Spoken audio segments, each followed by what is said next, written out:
A different meditation. Never need vision. Nigel, I'm at African.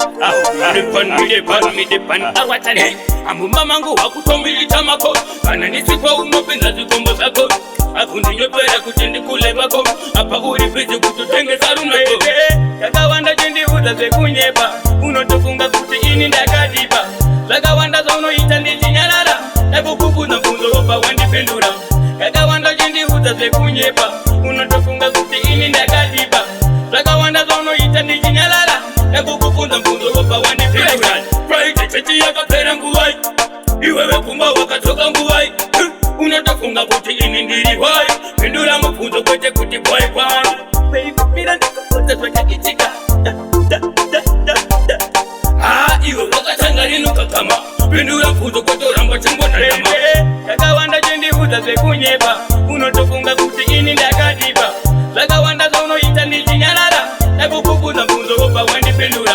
yakawanda chendiudza zvekunyeba unotofunga kuti ini ndakadiba zvakawanda zvaunoita ndichinyarara nakukukunza mfunzo opa wandipendura amumba mangu wakutomilita mako kana ndisipo unopinza zvikomba zvako akundinywepera kuti ndikule vako apa uri pezi kutotengesa runako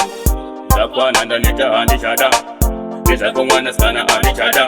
asenguje ibhebhe uyu handichada atadza kundipendura sakaine handichada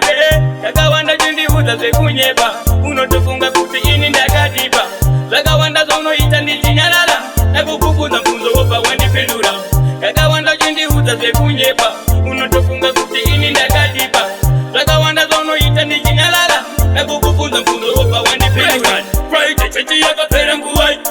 iwewe kumba wakatoka nguwai unotofunga kuti ini ndiri wai pendura mubvunzo kwete kuti boy boy baby mira ndikokoza zvakakitika iwe wakatangaриnuka kama pendura mubvunzo kwetoramba chingwanarama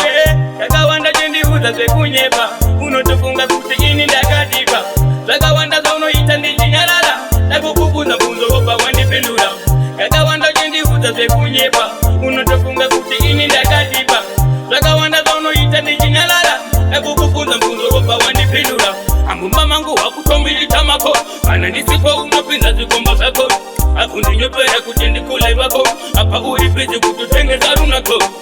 zakwana ndaneta handichada handichada